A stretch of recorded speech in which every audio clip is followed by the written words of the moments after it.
আজি আমি আহিছোঁ নমাটিত থকা অসমৰ তথা উত্তৰ পূৰ্বাঞ্চলৰ প্ৰথমখন সংস্কৃত বিশ্ববিদ্যালয়লৈ। এইখন আছে আপোনাৰ নলবাৰী জিলাৰ নমাটি গাঁৱত অৱস্থিত। নমাটি এফালে বাস্কা জিলা, এফালে নলবাৰী জিলা। মোৰ লগত আহিছে নিৰ্মল চৰকাৰ দাদা, হিতেন হিল্লোল আৰু আমি তিনিজনে এনেকৈ লগ হৈ আহিছোঁ। চাই থাকক ভিডিঅ'টো শেষলৈকে চাব। সোমায়ে দেখিলোঁ কেম্পাছ, চাওক কি সুন্দৰ প্ৰাকৃতিক দৃশ্যৰে ভৰা। আজি ছাত্ৰ ছাত্ৰীৰ সংখ্যা খুবেই কম, তথাপিও আমি কেইজনমান লগ পাইছোঁ। তেওঁলোকৰ মনৰ খবৰ লোৱা নহ'ল বাৰু। আমি যিহেতু জল্দি গৈছিলোঁ আৰু তাৰ পৰা আহিছোঁ, সেইকাৰণে আমি মনৰ খবৰ ল'ব নোৱাৰিলোঁ। নমস্কাৰ, মই ৰঞ্জন। মোৰ চেনেললৈ আপোনাক স্বাগতম জনাইছোঁ। মই আজি আছোঁ কুমাৰ ভাস্কৰ বৰ্মা পুৰাতত্ব সংস্কৃত বিশ্ববিদ্যালয়, নৰ্থ ইষ্টৰ তথা উত্তৰ পূৰ্বাঞ্চলৰ প্ৰথমখন বিশ্ববিদ্যালয়। এখন সুন্দৰ আপোনালোক সকলোকে দেখুৱাই আছোঁ। আমি ইয়াতে আজি আহিছোঁ। আপোনালোকে চাই থাকিব। যদি ভিডিঅ' ভাল লাগে লাইক কমেণ্ট শ্বেয়াৰ কৰিব, লগতে চেনেলটো ছাবস্ক্ৰাইব কৰিব। আহকচোন আমি আপোনালোক যিমান পাৰি দেখুৱাওঁ, লগতে ইয়াৰ বিষয়ে আমি জানি লওঁ। মই দেখিলোঁ আপোনাৰ শ্ৰী মনোজানন্দ কলিতা ছাৰক লগ ধৰিম। তেখেতে ইউডিএ হয়। এতিয়া তেখেতৰ আমি কথা পাতিম আৰু লগতে আমি ইয়াৰ বিষয়ে জানিম। আচ্ছা, নমস্কাৰ। মই চেনেললৈ আপোনাক স্বাগতম জনাইছোঁ। মই আজি আছোঁ ভাস্কৰ বৰ্মা পুৰাতত্ব সংস্কৃত বিশ্ববিদ্যালয়, নৰ্থ ইষ্টৰ যিখন প্ৰথম, সেইখন তাতে আছোঁ মই। ছাৰক লগ পালোঁ। ছাৰ হৈছে ইয়াৰে ইউডিএ বুলি কয়, মানে বড়োবাবু। তেখেত হৈছে মনোজানন্দ কলিতা ছাৰ। ছাৰ, আপুনি এই যিখন কলেজ, ইয়াৰ বিষয়ে আপোনাৰ অলপ কৈ দিব লাগে। মানে এডমিশ্যন কেনেকুৱা, বা ধৰি লওক কিমান বয়সৰ পৰা এডমিশ্যনটো লোৱা যায়, এই কিমান পাঠ্যক্ৰমটো কেনেকুৱা ধৰণৰ, এই বিষয়ে অলপমান আপুনি কৈ দিব লাগে। তাৰমানে আচলতে আগতে এইখন তেতিয়া ইউনিভাৰ্চিটিয়ে কুমাৰ ভাস্কৰ বৰ্মা আৰু সংস্কৃত আৰু পুৰাতন অধ্যয়ন বিশ্ববিদ্যালয় হয়। এইখনত আগতে ডিগ্ৰী লেভেলৰ এডমিশ্যন হোৱা নাছিলে। এতিয়া চৰকাৰে এই বছৰৰ পৰা, যোৱা বছৰৰ পৰা পষ্ট গ্ৰেজুৱেট মানে কি 4 ইয়াৰ আণ্ডাৰ গ্ৰেজুৱেট প্ৰগ্ৰেমটো বাধ্যতামূলক কৰিছে। সকলো ইউনিভাৰ্চিটি এতিয়া কলেজ লেভেলৰ পৰা শিক্ষাটো দিব লাগিব। আমিও সেইকাৰণে যোৱা বছৰৰ পৰা আৰম্ভ কৰি দিছোঁ। আগতে আমাৰ 5 years ইণ্টিগ্ৰেটেড MA ইন সংস্কৃত আছিল। যোৱা বছৰ আৰু 5 years ইণ্টিগ্ৰেটেড MA ইন এডুকেশ্যনো হৈছে। তাৰমানে হায়াৰ ছেকেণ্ডেৰী পাছ কৰাৰ পিছত ষ্টুডেণ্ট এজনে ইয়াতে ডাইৰেক্টলি ইণ্টিগ্ৰেটেড MA পঢ়িব পাৰে সংস্কৃতত আৰু এডুকেশ্যনত। এতিয়াতো 4 ইয়াৰ আণ্ডাৰ গ্ৰেজুৱেট প্ৰগ্ৰেম হৈয়ে গ'ল। 4 বছৰীয়া ডিগ্ৰী পাঠ্যক্ৰম, 4 বছৰ BA পঢ়িব, হায়াৰ ছেকেণ্ডেৰী পাছ কৰি চিধাই ইয়াতে আহিব পাৰে। আহি যিকোনো আমাৰ ইয়াতে থকা ছাবজেক্ট এটা লৈ তেওঁ MA লৈ 4 ইয়াৰৰ গ্ৰেজুৱেশ্যন লৈ পেলাই 1 বছৰ পঢ়িলে MA ডিগ্ৰী পাব, আৰু নহ'লে কোনোবাই 1 বছৰ পঢ়িলে BA ডিগ্ৰীও পাব। গতিকে আমাৰ সেই ছিষ্টেম এটা হৈছে। চৰকাৰে যিটো নিয়ম বান্ধি দিছে, NEP national education policy, NEP 2020 বুলি কয়, সেইটোৰ আধাৰত আমাৰ শিক্ষাদান ইয়াতে কৰা হৈছে। বাকী উত্তৰ পূৰ্বাঞ্চলৰ ভিতৰত আমাৰ এইখন সংস্কৃত বিষয়ৰ প্ৰথম আৰু একমাত্ৰ ইউনিভাৰ্চিটি। দ্বিতীয়খন ইউনিভাৰ্চিটি সংস্কৃত বিষয়ৰ নাই। স্পেচিয়েলি অসম চৰকাৰে এইখন সংস্কৃতৰ কাৰণে ইউনিভাৰ্চিটিখন বনাই দিছে, ইয়াতে স্থাপন হৈছে। ইয়াতে আগতে নলবাৰী কলেজৰ পৰা আৰম্ভ হৈছিল। 2011 চনত এইখন ষ্টাৰ্ট হৈছে।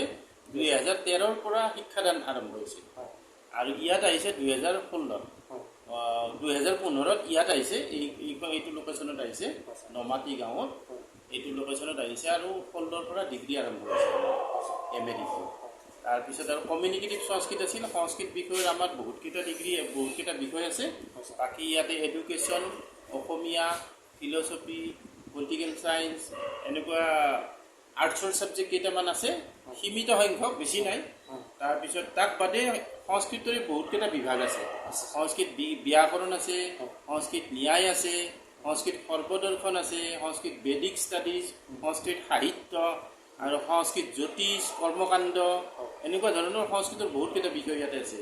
ইয়াতে অকল MA বুলি নহয়, MAৰ লগত গ্ৰেজুৱেশ্যন আছে, BA প্লাছ কিছুমান পষ্ট গ্ৰেজুৱেট কোৰ্চ আছে, যোগা আছে। এইবাৰৰ পৰা আমাৰ ইয়াতে যোগাৰ MA খোলা হৈছে। MA ডিগ্ৰী আছে যোগা খোলা গৈছে।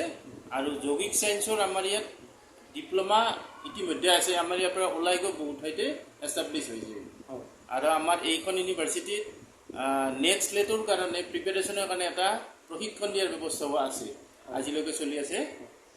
আমাৰ ইয়াৰ পৰা গৈ ল'ৰা ছোৱালীয়ে তৎক্ষণাত নেট পাছ কৰিব পৰাকৈ বহুতখিনি সুবিধা পাইছে। ইয়াতে ট্ৰেইনিং প্ৰগ্ৰেম এটা চলে। আমাৰ এইটো ট্ৰেইনিং প্ৰগ্ৰেম আমাৰ বিশ্ববিদ্যালয়ৰ শিক্ষকৰ দ্বাৰাই কৰোৱা হয়। সেইটো ট্ৰেইনিং প্ৰগ্ৰেম আছে। কিমান দিনৰ হৈছে? এবছৰীয়া। এবছৰীয়া তাৰপিছত আমাৰ PhD হৈছে, ইয়াতে PhD হৈছে, MPhil যেতিয়ালৈকে আছিল MPhilও আছিলে মানে, তাৰপিছত PhD ৰানিং হৈছে, এতিয়া দ্বিতীয় বেটছৰ PhD, তৃতীয় বেটছ আৰম্ভ হৈয়ে গ'ল আমাৰ PhD চলিছে। ইউনিভাৰ্চিটিখনৰ বিষয়ে ক'ব লগা হ'লে এইখিনি আৰু বেলেগ জানিব লাগিলে আৰু ইয়াৰে হিষ্ট্ৰী জানিব লাগিব, হিষ্ট্ৰীৰ পৰা ক'ব লাগিব, কুমাৰ ভাস্কৰ বৰুৱা কেনেকৈ হ'ল, নাম ক'ৰ পৰা আহিল, কি আহিল, এইখিনি কথা সকলোৱে প্ৰায় জানেই আৰু। ভাস্কৰ বৰ্মা কোন আছিল, কামৰূপৰ ৰজা আছিল, এইবিলাক সকলোৱে জানে। জনা কথাটোতো সকলোৱে জানে, আৰু নজনাখিনি এইখিনি আমি জানাখিনি আমি ক'লোঁ আৰু। তাৰ বাদে কিবা যদি আৰু ছাৰ ষ্টুডেণ্ট কিমান মান আছে? ষ্টুডেণ্ট আমাৰ টোটেলত first year second year total মিলি আমাৰ 1000ৰ ওপৰত বৰ্তমান ষ্টুডেণ্টো প্ৰথমত কমৰ পৰা আহিতে বহুত বেছি হ'ল। আণ্ডাৰ গ্ৰেজুৱেট হ'লতো, degree, PG degree, UG degree, diploma, certificate সকলো মিলি 1200-1300 মান ষ্টুডেণ্ট হৈ গৈছে ফাৰ্ষ্ট ইয়াৰ ছেকেণ্ড ইয়াৰ মিলি। ষ্টুডেণ্টৰ সংখ্যা চাফিচিয়েণ্ট।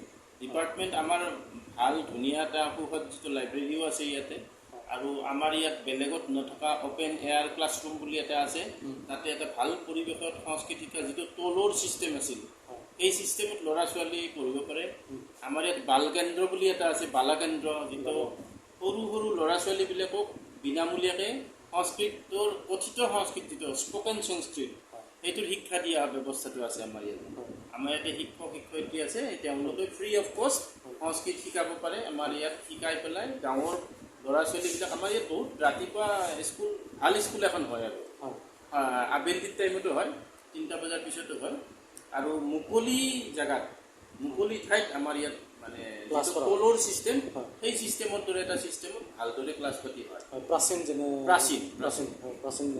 সেইটো আমাৰ চাব লগা ঠাই। পুখুৰী, আমাৰ এটা ডাঙৰ পুখুৰী আছে, পুখুৰীৰ ওচৰত মুকলি ঠাইত এটা মানে ধুনীয়া সুসজ্জিত ধুনীয়া এটা ঘৰ বনাই থোৱা আছে। বেৰ চেৰ নাই, ঘৰটোৰ ওপৰত চালি আছে, আৰু ধুনীয়া এটা আৰ্ট আছে, আৰ্কিটেকচাৰত ধুনীয়াকৈ বনাই দিছে, সেইটো এটা আছে। এনে আপোনাৰ ষ্টাফ কিমান মান আছে আপোনাৰ টোটেল? ষ্টাফ আমাৰ টিচিং নন টিচিং টোটেল মিলি আমাৰ 92 পোষ্ট আছে।